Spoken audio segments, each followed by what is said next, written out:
اس محفل پاک کا صرف اور صرف اتنا مقصد ہے کہ ہم سب غلامان اہل بیت ہیں۔ ہم اس بزم کو سجا کر اپنی عقیدتوں، اپنی محبتوں اور اپنی ارادتوں کو خراج امام علی مقام سیدنا امام حسین رضی اللہ تعالیٰ اور شہدائے کرب و بلا کی بارگاہ میں محض اپنا نذرانہ عقیدت پیش کر سکتے ہیں۔ اللہ تعالیٰ ہماری اس نذرانہ عقیدت کو شہدائے کرب و بلا کی عظیم بارگاہوں میں قبولیت کا درجہ نصیب فرمائے۔ ایک مضمون کربلا کے پیغام کے تعلق سے جو میری سمجھ میں آیا، اس پر چند ایک گزارشات مختصر وقت میں آپ کی خدمت میں عرض کرنی ہے۔ انسان کو بہت ساری چیزیں بزدل اور کمزور کر دیتی ہیں۔ حق کو جاننے کے باوجود، حق کو سمجھنے کے باوجود، بلکہ حق کو پا لینے کے باوجود بہت سارے لوگ بہت سارے معاملات میں کمزوری دکھاتے ہیں۔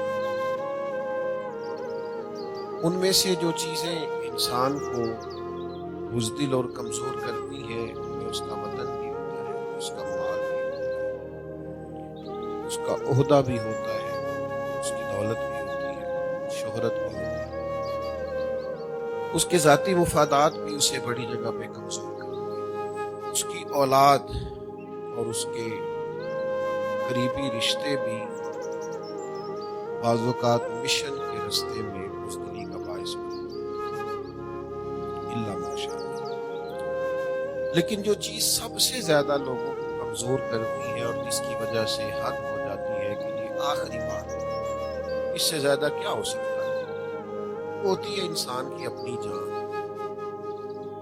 یعنی کوئی سب سے بڑی کسی کو دھمکی دیتا ہے تو کہتا ہے میں نے تجھے مار ہی دینا، تو مرے گا میرے ہاتھوں سے۔ اور جو لوگ سب سے زیادہ قیمتی متاع بچانے کی کوشش کرتے ہیں وہ بھی جان ہوتی ہے، اور جان اتنی قیمتی چیز ہے کہ دین یہ کہتا ہے کہ اگر آپ کو جان کے لالے پڑ جائیں اور آپ کو اپنی زندگی خطرے میں محسوس ہونے لگے، دین کے کسی بنیاد کا وقتی طور پر لفظوں سے انکار بھی کرنا پڑے تو کر لو، جان بچانا۔ شریعت اسلامیہ نے جن چیزوں کو حرام قرار دیا ہے، اگر تمہاری جان پہ پن آئی ہے اور تمہارے پاس اب جان بچانے کا صرف ایک ہی طریقہ ہے کہ تم وہ چیز استعمال کرو جو بظاہر جائز نہیں ہے، حلال نہیں ہے، تو شریعت کہتی ہے چلو اتنی کھا لو جس سے جان بچ سکتی ہے، کیونکہ جان بڑی قیمتی چیز ہے۔ جان کو شریعت نے بڑا درجہ دیا، لیکن یہ کہ اگر یہ جان حق کے رستے میں رکاوٹ بننے لگے اور انسان اپنی جان کی فکر اس حد تک کرنے لگے کہ حق کے رستے میں آنے لگے، تو اس کا مطلب یہ ہے کہ اس کی ذات کا بت اس قدر زیادہ اس کے سامنے آ گیا ہے کہ اب یہ احقاق حق سے بھی اس کو مانے ہونے لگا۔ تو پھر حکم شریعت یہ ہے کہ تمہیں نہ اپنی جان سے بڑھ کر اللہ اور اس کے رسول سے پیار ہے۔ ایک مثال ہے ہمارے سامنے احادیث میں، سیدنا فاروق اعظم رضی اللہ تعالیٰ عنہ سچے دکھرے اور پاکیزہ باطن رکھنے والے لوگ تھے، انہوں نے آ کے عرض کی یا رسول اللہ صلی اللہ علیہ وسلم، میں نے گھر بیٹھ کے تجزیہ کیا ہے اور میں نے غور و غوض کیا ہے، مجھے آپ ہر چیز سے زیادہ پیارے ہیں، لیکن مجھے محسوس ہوتا ہے مجھے اپنی جان آپ سے بھی زیادہ پیاری۔ اللہ کے حبیب علیہ السلام نے ذرا بھی توقف نہیں کیا، فوراً فرمایا عمر ابھی ایمان مکمل نہیں ہوا۔ جان بڑی قیمتی چیز ہے پر یہ ایمان کے رستے میں نہیں آنی چاہیے۔ اس کے لیے شریعت نے بڑی گنجائشیں، بڑی اجازتیں دی ہیں، پر یہ نہیں ہو سکتا کہ جان مدینے والے محبوب سے زیادہ پیاری۔ یہ جب جان کی باری آئے اور ایمان کی باری آئے تو پھر جان جاتی ہے تو اعظم بلا سے اپنی وہ ہستی ہی کیوں نہ ہو، جو چیز اس کی راہ میں حائل ہو پھونک دو، جلا ڈالو، بھلے اپنی جان ہو۔ تو میرے عزیز، لیکن اگر خدا نہ خواستہ اس کے برعکس انسان ہو جائے، اسے جان زیادہ پیاری ہو جائے، تو پھر یاد رکھیے گا کہ لوگ موت سے خوف کھانے لگتے ہیں، موت سے ڈرنے لگتے ہیں۔ ہم نے بہت سارے لوگ زندگی میں دیکھے ہیں جو خائف ہیں، مر جانے سے ڈرتے ہیں۔ حالانکہ اگر کبوتر آنکھیں بند بھی کر لے تو بلی جاتی تو نہیں، تو لے جاتی ہے۔ تو آپ جتنا مرضی بھی خوف کھائیں گے، موت ٹلے گی، وہ تو آئے گی۔ بہت سارے لوگ ڈرتے ہیں، چلے مانیے گا نہ، ماننا چاہیے بھی نہیں، مانتے بھی نہیں لوگ، لیکن بڑے سارے لوگ موت سے، یعنی ڈاکٹر نے کہہ دیا کہ لگتا ہے کوئی مسئلہ ہے، ابھی رپورٹ نہیں آئی، 3 راتیں پہلے ہی نیند نہیں آئی، یہ موت کا خوف ہے۔ یعنی ذرا کیپٹن نے کہا تھا، صرف ہلکا سا کہا تھا کہ ذرا سیٹ بیلٹ باندھ لیں جہاز میں، موسم ذرا خراب ہے، بہت سارے لوگ کھانا کھانے چھوڑ دیتے ہیں جب تک موسم ٹھیک نہیں ہوتا، اور ڈھیر سارے لوگ ہیں جن کو ڈر آتا ہے۔ یعنی گاڑی کی بریک لگتی ہے ابھی اور خطرناک لگتی ہے، تو 5-7 منٹ اعصاب کو برابر ہونے میں لگ جاتے ہیں، تو خوف آتا ہے۔ کیوں آتا ہے موت؟ پتہ ہے آپ کو؟ جب دنیا سے پیار ہو، جب زندگی آرام دہ ہو، جب بہت سارا مال تجوریوں میں انسان جمع کر، جب اس کو محسوس ہو کہ وہ جو میرا بیڈ روم ہے اس کے اندر میں نے اتنی آسانیاں جمع کر کہ وہاں وہ مجھے کوئی تنگ نہیں کرے گا، اور میرا فریزر انواع و اقسام کی غذاؤں سے بھرا ہوا، اور میرے ایک ٹیلی فون کال پہ ہر چیز میرے دروازے پہ آ جاتی ہے، جب پورے طور پر بندہ دنیا کا ٹھیک کر لے کر اس دن ہو جاتا ہے، ڈرنے لگتا ہے، خوف آتا ہے، مرنے کو جی نہیں چاہتا، دل دنیا سے لگ گیا۔ دعوے بھی لوگ کریں گے، بہت سارے لوگ آپ کو ملیں گے جو کہیں گے کہ اللہ کا فضل ہے، انشاءاللہ نسبت بڑا کام آئے گی قیامت۔